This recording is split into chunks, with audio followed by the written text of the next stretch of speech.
तालाबंदियां शुरू हो गई हैं। बहुत बड़ा इशू पंजाब में चल रहा है, उसके दो मेन। अच्छा एक सेकंड ये बताएं, आप टीचर्स किस चीज़ पे स्ट्राइक कर रहे हैं? सर लीव इक्वेशमेंट के ऊपर कर रहे हैं और निजकारी के ऊपर कर रहे हैं कि ये दो मामला जो है हमारे निजकारी के ऊपर एक स्कूलों की निजकारी के ऊपर कर रहे हैं कि आप उसके वाले से बता दें कि बाकी वो निजकारी होने जा रही है या वो अफवाह है। और दूसरा जो लीव इक्वेशमेंट और पेंशन के जो इश्यूज हैं, निजकारी के ऊपर मैं तबसरा नहीं करूँगा, ठीक है, वो रहने दें। और बाकी देखें कुछ चीज़ें ये ना करें, मैं नहीं नाम लेना चाहता किसी सूबे का कि इतने पैसे भी ना रहें कि तनख्वाहें देने के काबिल भी ना रहें और आपको फिर स्टेट बैंक से कर्ज लेना पड़े। ये हमारे किसी एक सूबे का हाल था। हमने सिर्फ कोई किसी का नुकसान नहीं किया, ना अल्लाह ना करे किसी का करना है। कोशिश कर रहे हैं, 35% सैलरी भी बढ़ाई, सारा कुछ किया, सिर्फ इसलिए किया कि सबको रिलीफ मिल जाए।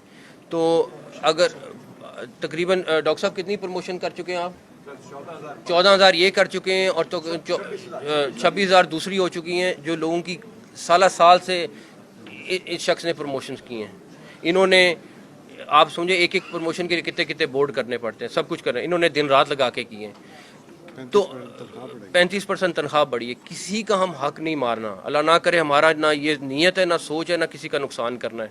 लेकिन खुदारा ये चीज़ सोच लें कि अगर सुबह बैंकरप्ट हो गया तो फिर हम किसी एक सड़क के हम किसी चीज़ के काबिल नहीं रहेंगे। तो मेरा ये है, निजकारी के ऊपर let them guess whatever they want to, but मेरे ख्याल में अदरीस साहब से बाद में इसका जवाब ले लिएगा, मैं ऑफिशियली नहीं कहना चाहता।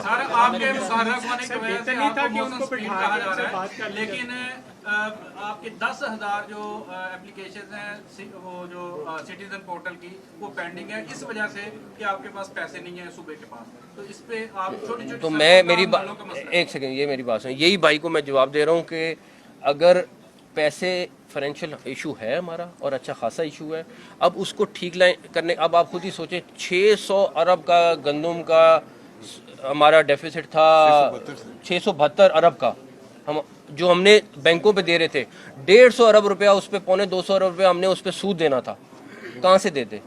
हम ये चीज़ें थोड़ी सी ठीक कर रहे हैं ताकि अगली आने वाली हुकूमत के लिए थोड़ा सा सांस लेने का हो जाए कि वो कम से कम सांस ले और तनख्वाहें दे सके। तो वो जो आप कह रहे हैं वो बिल्कुल ठीक करें। हमारे पास पैसे इस तरह नहीं है जिस तरह लोग समझ रहे हैं, उनको भी समझना चाहिए, किसी का नुकसान नहीं कर रहे। अगर उनका हल्का सा एक जगह से कम किया तो एक जगह से 3 गुना बढ़ाया भी है। हम ना करते वो, हम तनख्वाहें ना बढ़ाते, हमें तो किसी ने ज़बरदस्ती नहीं कहा था, या हम में से किसी ने इलेक्शन तो नहीं लड़ना, तो कम से कम इतना ज़रूर हो जाता कि उनको समझना चाहिए कि उनका नुकसान नहीं हम कर रहे। बस एनीवे सर, निगरान हुकूमत, आपकी निगरान हुकूमत पब्लिक ट्रांसपोर्ट के हवाले से फैसलाबाद को क्या शुक्रिया दी जा रही है? देखें, ये लॉन्ग टर्म मंसूबा है। कमिश्नर साहिबा ने आज बड़े अच्छे तरीके से उसको हाईलाइट किया है। ये शॉर्ट टर्म मैं कुछ कह दूं पॉसिबल नहीं है करना, लेकिन मेरी यही रिक्वेस्ट होगी कि प्राइवेट सेक्टर को जितना इन्वॉल्व कर सकते हैं करें, और होपफुली जो भी अगली गवर्नमेंट है उसके ऊपर बड़ा मैसिव स्केल का, तो वो अगर हो जाए तो बहुत अच्छा हो जाएगा। बट एनीवे हाँ जी सर, शॉर्ट टर्म में ये है कि फैसलाबाद शहर की बड़ी शाहराएँ जो हैं वो 80% यहाँ पे लाइटें बंद होती हैं, लाइटें लगी ज़रूर हुई हैं लेकिन बंद होती हैं, जिसकी वजह से क्राइम रेशो हमारा काफ़ी बढ़ रहा है। आगे सर्दी भी आ रही है, उसके भी काइंडली अगर शॉर्ट टर्म में हल करवा सकते हैं। साथ सर ऐड कर लें कि टूट फूट का शिकार भी है शाहराएं सारी, उसमें से काफ़ी सारे फंड उनको दे दिए और काफ़ी सारे। एक ना सहाफ़ियों के वफ़द से मुलाकात भी करें, आपने बुकला से की है, ताजरों से की है, आप कल भी यहाँ पे हैं, हमारे बहुत सारे दुख और दर्द है वो आपके साथ हम शेयर बिल्कुल करूँगा, बिल्कुल करूँगा, डन, मुलाकात होती है, डन इंशाल्लाह।